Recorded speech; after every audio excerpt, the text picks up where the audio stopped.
Good morning, everyone. It's Joe Waxman. I'm back with another video, and I would like to look at the chart this morning of famous actor, director, filmmaker Mel Gibson. He doesn't really need much of an introduction. He's quite well known, I think.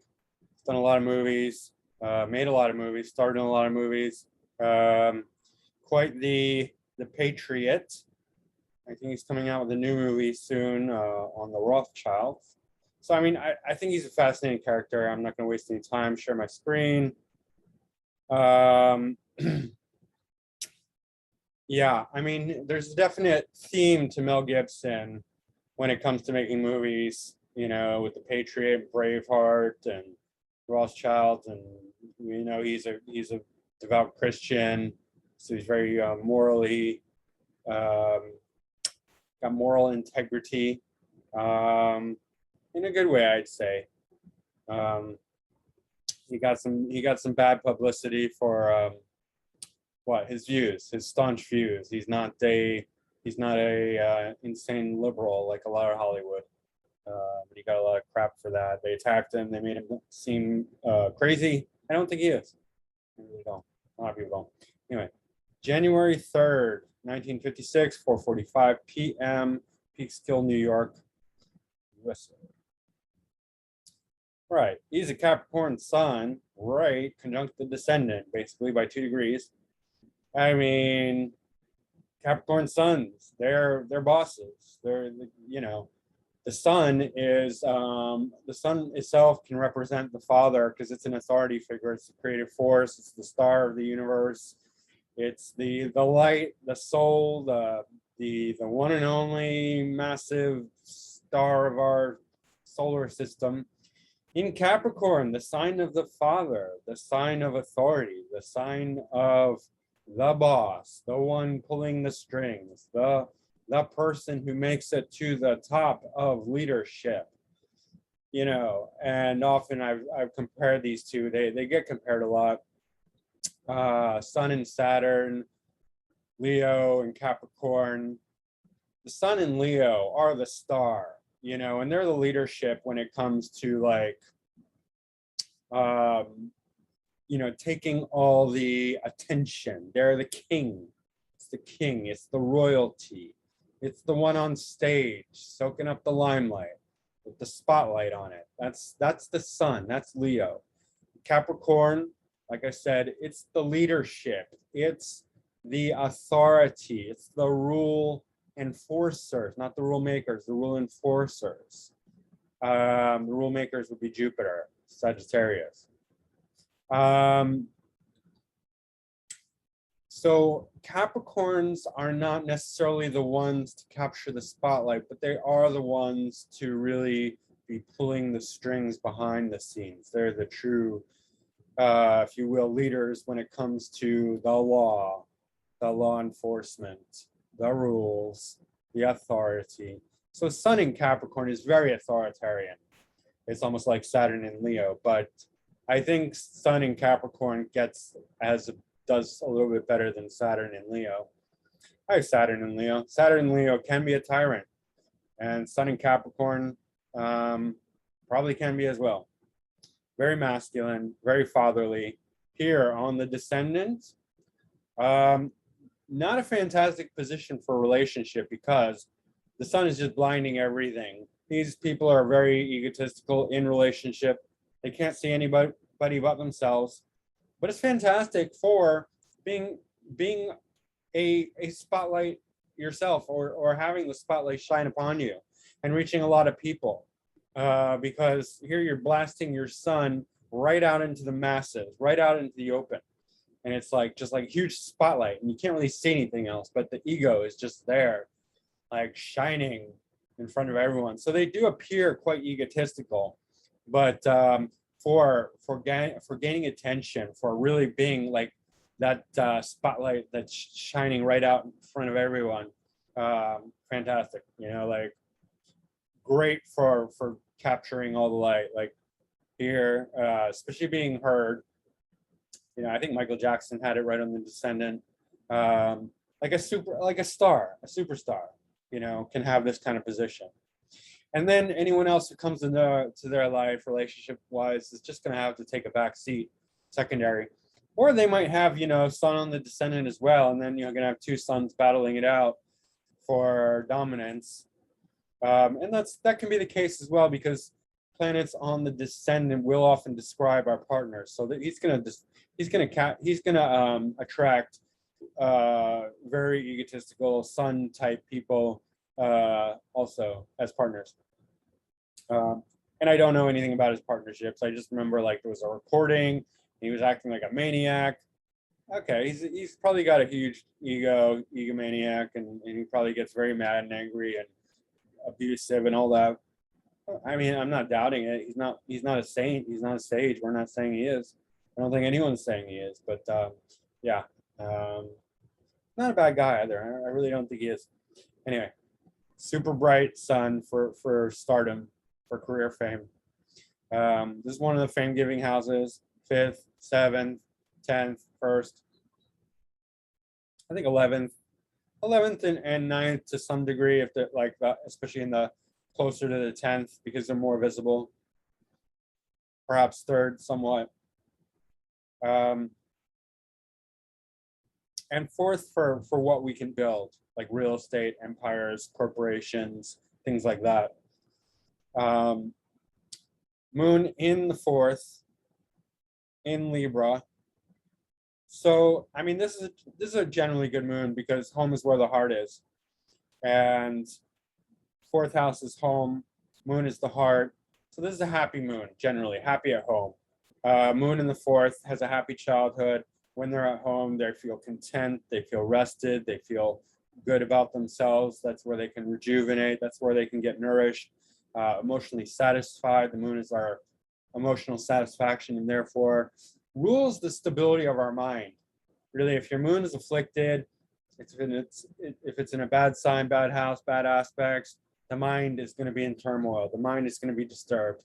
This is a good moon. It's a happy moon. It's in Libra. Libra is a fine sign for the moon. Libra moons are highly intellectual. Great at everything that the mind can be good at, because it's a very balanced sign. So like good at writing, good at thinking, good at relationships, sales, business, negotiation, just dealing with all the things,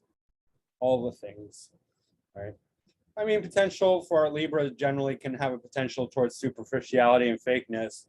So that's, I guess, one of its weaknesses: a lack of depth, just too people pleasing. Generally, that's more of a problem for the sun. For the moon, it's not such a problem. I think Libra moons are fairly all right with it. And he does not lack depth. We see that in other areas. Cancer ascendant, that's the moon rules. So it's his ascendant lord is his moon, going into the 4th house. Happy guy, and generally about, being at home and like building, right? Building not only his home, but his empire, his career base, the Mel Gibson brand, if you will, right? That's what home is. It's where everything gathers, and you can start building from there. It's the opposite of the MC, but it reflects on the MC as well. So it's very good for career, being close to the IC as well. Cancer ascendants, nice people all around. They inhabit the qualities of Cancer. They're just like nice, caring, gentle, but very protective. They don't like to be Cancer ascendants. They don't like to be outspoken, although Mel Gibson does, but I think that's from other reasons. They generally speaking, this is Cancer archetype. They're just like it's a really nice ascendant. They make nice people. People like them. They're very caring, and it can complement other harsh aspects. Like this crazy Capricorn sun on the descendant. This, ego that's just huge, right? Huge and bossy. He's also a nice guy, right? He has his niceness. He can pull out the niceness when he needs to. And And like I said, disposited by the moon. Moon's good. So that means ascendant's good. That's good. That's good for the self, good for confidence, good for everything. There's no real harsh aspects to it. It's got a sextile from Uranus. That's great for awareness, great for brilliance, great for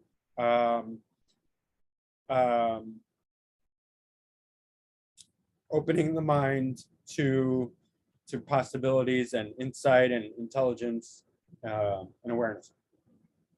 Right. Speaking of Uranus, so Uranus is opposite Mercury, and that's also fantastic for the intellect, because Mercury really benefits from being from having a good aspect to Uranus. It makes the moon Mercury, the intellect, super intelligent, super bright, potentially argumentative. That's okay, because they're always thinking outside the box. They're always thinking about bigger things, being very aware. And we know that. We know that. His movies are insightful. They are intelligent.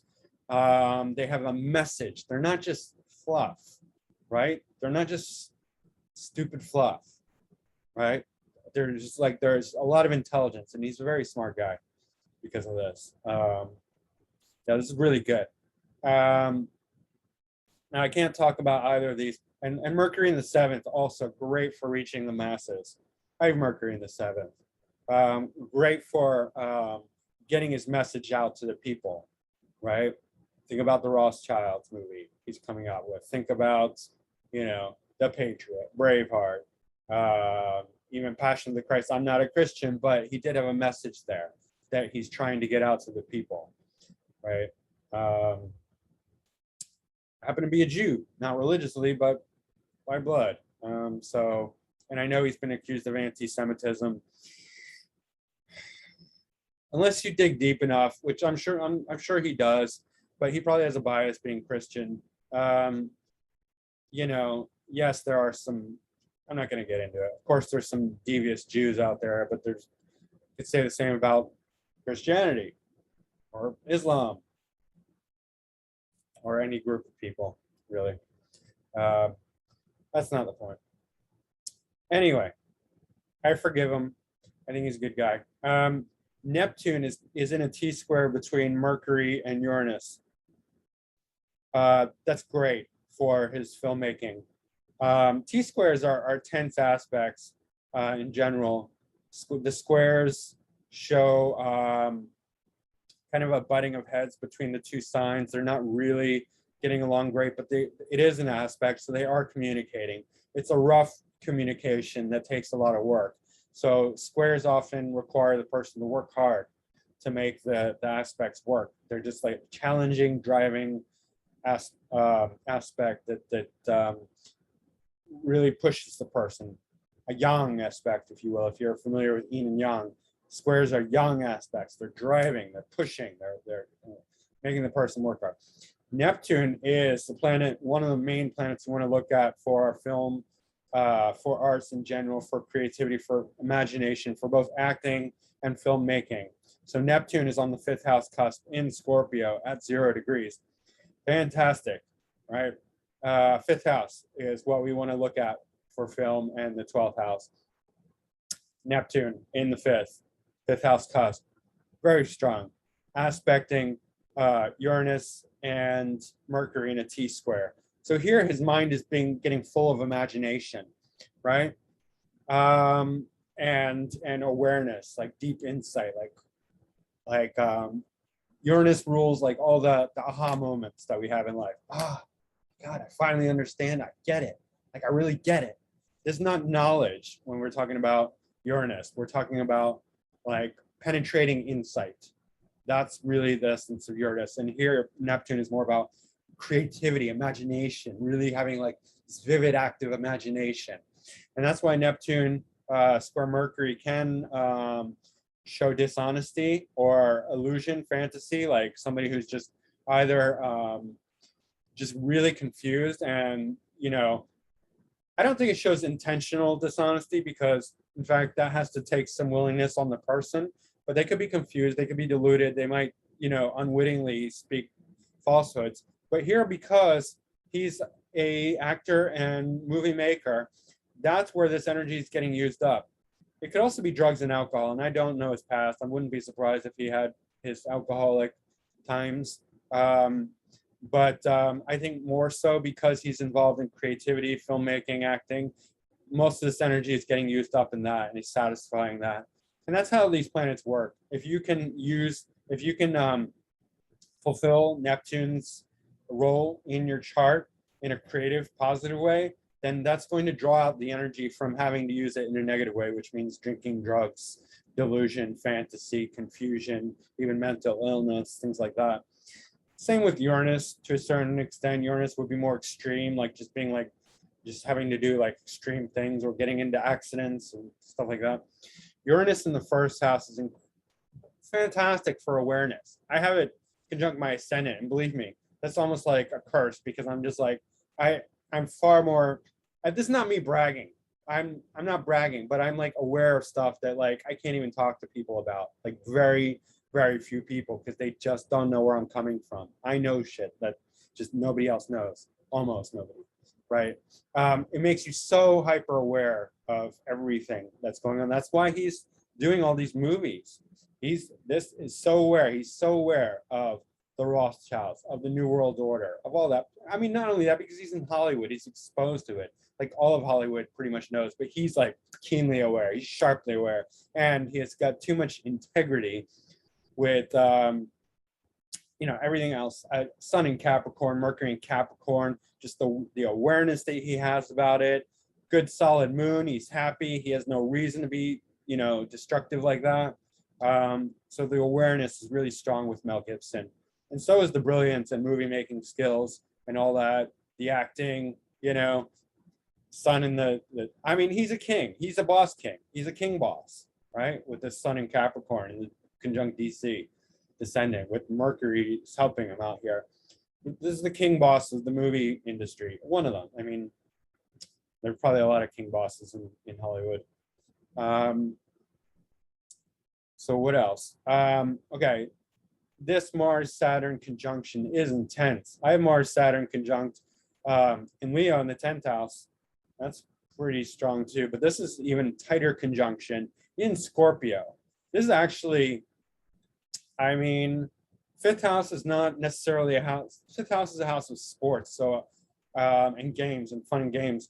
But I think he's like, yeah, there's probably some potential for violence, but it's not a violent house. If it was in the 6th house, if it was in the 7th house, if it was in the 8th house, if it was in the 1st house, if it was in the 3rd house, yeah, more so. But in the 5th house, it's super intense, and it's just driving him, pushing him to create more intensely. His creations are very intense creations, right? They're not lightweight, intense, create like Braveheart or The Patriot or The Passion. These are not lightweight movies. And he's not a lightweight guy. Mars is in domicile in Scorpio. That's heavy. And Mars is exalted in the sign of Saturn, Capricorn. So Mars here becomes a very, very hardworking, strong Mars. Very hardworking Mars, right? And Mars being in domicile in Scorpio, Mars is stronger than Saturn here. So Mars is not going to be held back. Saturn can hold Mars back if Saturn's really strong and Mars is weak. Like in Libra, if this combination were Libra, this would be a problem for Mars. Or if it was not in Capricorn, but possibly Aquarius, Saturn would still be stronger. But in any case, Mars does good with Saturn, especially when it's stronger. Because then Mars is not held back. What Saturn does to Mars is it holds it back, and the anger goes internal. And because the anger goes internal and is suppressed, Mars gets very strong. And eventually, it's like a pressure cooker. Eventually, the Mars overcomes its fear of Saturn, which Saturn represents older authoritarian figures. And when an older authoritarian figure, whether it's an actual person or just like the law or just like a system, is bearing down on you saying, no, you can't do that. You better stay in line. You better toe the line. keep your mouth shut, do your job, don't step out of line, that sort of thing. Do what we tell you. When Mars gets the strength from all that oppressive force from Saturn, he becomes a beast. I'm telling you. I had this in my own life. I had to break out from authority, and it's just like a pressure cooker exploding. And Mars becomes so strong when it can break out from Saturn. So that's really how it happens. And sometimes if Mars is weak, Mars can never break out, and that's sad. Then we have a really defeated Mars, defeated person. Their Mars, their ability to stand up for themselves, their self-determination, their willpower of action becomes crushed by Saturn. That's sad. His is not. Not only that, there's this square to Pluto. This is a super driving aspect. But the houses are nice. I mean, if these were in different houses, this could mean a very violent person, like a criminal, right? But it's not. Here we have second and fifth. So this is he's driven to create. I mean, this is super driving. Like, whenever he's mad, he's just like, okay, I'm gonna make a movie about the Rothschilds and expose them, or stuff like that. He's like, that's how he gets back. He's like, I'm mad. I'm gonna make this super powerful movie that's going to, get revenge on the people that I'm mad at. That's how he does it, and that's a great thing, actually, if you think about it, because, I mean, this is Pluto. I mean, anytime you have difficult aspects between, like conjunctions, squares, oppositions between Mars, Saturn, and Pluto, you have somebody who's like violently driven to do whatever they are doing. And he's not being physically violent. But his movies do contain a lot of violence, but in a righteous sort of way, and in an vengeful sort of way, because Mars and Pluto are both vengeful planets. Saturn's not. Saturn's just a hardworking, driving, authoritarian planet. But in Scorpio, I mean, Mars and domicile, they're squaring the co-ruler Scorpio in Leo. Pluto and Leo's, I mean, that's the boomer generation. Pluto and Leo is boss Pluto. Pluto, King Pluto, right? Leo's a sign of king. Pluto is the obsession, the Hades, the deep desires, the transformative. So here we have King Pluto. The boomers represent King Pluto. So it's a very strong Pluto. Very driven to create here. Pluto in the second represents obsession towards wealth, assets, values, family. So the self-value, his self-esteem is huge with Pluto here in Leo, like huge. In the second house, like a deeply obsessive kind of quality of Pluto. At times, during Pluto's death and rebirth, he can lose self-esteem, so he might take a break from the limelight and go into his man cave and be crushed for a while. But then he comes out. Pluto rebirths, bigger and better and stronger. He comes out, I mean, like new Mel Gibson, bigger, better than ever. That's Pluto. The phoenix rising from its own ashes. King Pluto can't keep King Pluto down. Boomers will never be kept down. Their self-esteem, they're wherever Pluto is, it's just going to keep re-emerging, bigger and better and stronger. Now Jupiter is in the third house. So the second house also represents voice, actual physical voice, but like just the character in general, like voice, a person's inner voice. And sometimes that can mean just their voice, like when you found your voice, like that sort of thing. Whereas third house would be more of an artistic expression, a skillful expression. Now Jupiter is in 1 degree Virgo in the third house, ruling at MC. So here we have writing, speaking, expression as a career, because it's the career ruler.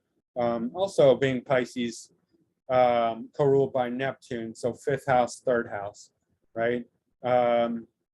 we have to include Neptune when we're talking about Pisces, because Jupiter is has two houses of rulership, 6th house and 10th house here. So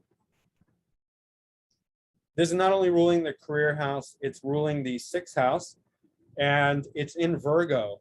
So Jupiter doesn't do fantastic in Virgo, honestly, but Jupiter is Jupiter, no matter what sign it's in, because it's opposite, it's rulership in Pisces. So it's in detriment. But Jupiter in Virgo and ruling the 6th house is going to make this a very, very critical Jupiter, which is why he's so good at making films, right? Because here Jupiter is bringing all its wisdom into the critical, detail, puritanical, analytical Virgo mind. So here he's able to not only act and star in movies, he's also able to direct and produce them and write them. And he's able to play all the roles of that. And that's what these really powerful artists, where they can do everything, they have the opposite. They not only have like the Leo, Pisces, 5th house, 12th house, they also have that Virgo or even Aquarius, the intellectual aspect as well, especially Virgo, 6th house, very strong. That enables them to really pick apart the creativity and put it together in the best possible way. They can be behind the scenes and in front of the scenes at the same time. So that's really important to realize with any artist who's playing both sides, front and back side. They need that ability. And Jupiter is also somewhat squaring this Mars Saturn. So it's adding to that fuel, this driving to create. And here's Pluto is adding a positive spin on it. And Jupiter's somewhat conjunct, even though it's out of sign, it's somewhat conjunct Pluto. So Jupiter is the great benefic, even if it's in Virgo. So here it's still adding a lot of positivity to his creations, to his films, acting, and there always is the Jupiterian bright side in his films. It's not just like heaviness and darkness and war and fighting and vengeance and anger. There's a very Jupiterian positivity to it all. Now Venus is in the 8th house in Aquarius, and Venus is not ruling a cusp here, but it's the 4th sign and the 11th sign. But Venus in Aquarius in the 8th house is bringing his mind towards the secrets of life, research, underground, hidden things, the occult, the mysteries. It's actually quite good for not necessarily being an astrologer, but loving things like astrology, but hidden things, occult things, and secrets. And that's why he has such a keen understanding of the problems with Hollywood, with the elites, with the pedophiles, Satanists, Rothschilds, all of that. He's drawn to it. Venus would naturally make him fascinated by all the secrets in the world. And Aquarius, being so intellectual and out of the box thinking, he could really dig deep and research and really understand the inside of all of that, right? The inner workings of the whole, secret societies, Illuminati, Cabal, Deep State, all the secret organizations, everything they do, plus the fact that he's in Hollywood. I mean, they're all exposed to that anyway, but he really, he loves to learn about those things. Venus in the 8th house is also great for money, great for inheritance, great for making money off of other people. Sexual, I mean, not so much in Aquarius, but potentially anyway. I mean, this could go either way. And it's just showing Venus in the 8th house is also good for avoiding, for lessening crises, because Venus is a benefic, and like Jupiter in the 8th house would be also. And yeah, it's not it's good for shared resources, um, but it sort of dampens his joy a bit. It makes him a bit more serious-minded with Venus in the eighth house, because his lightheartedness, his Venus, is always exposed to the darker side of life in the eighth house. So it's like kind of heavy. But that's why he's making. That's why he's, one of the reasons why he can make films like The Rothschilds and The Patriot and Braveheart and things like that. South Node in Gemini in the 12th house, great for creativity, fantastic for filmmaking, fantastic for fantasy, creativity, expression. Gemini is the sign of expression, right? Communication, hidden communication, secrets. It's trining that Venus, so here he's exposed to even more secrets. North Node in Sagittarius in the 6th house, so like, here he's more about like acting and being creative with films and all that. And here he's more about, it's less creative in the 6th house, North Node, in the second half of life, but it's more service oriented, it's more fighting oriented. He'll be more likely to pick up the gauntlet and fight the bad guys here, and less inventive, less creative, but more critical.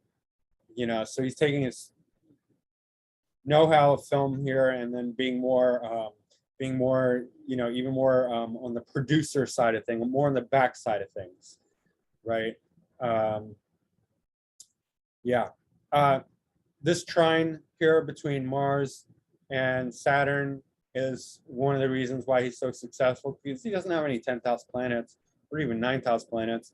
But he has this really nice trine between the MC and the Mars and domicile, especially this very strong Mars in the 5th house of creativity.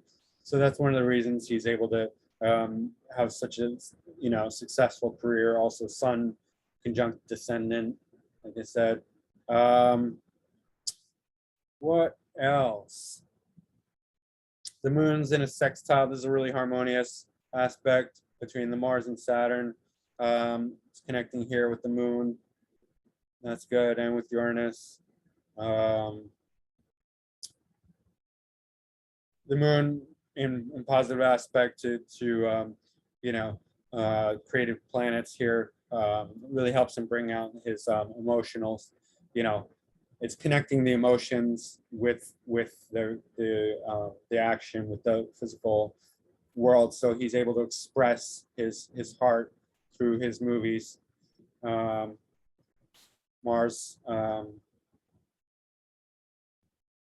is physical, and so in Scorpio, so this is more having to do with like physical creation here, and this would be more like, where he's Mars is still seen, but I think that the being the visible, and also because of the trine here, but a lot of it has to do with this Mercury and Sun and the descendant 7th house.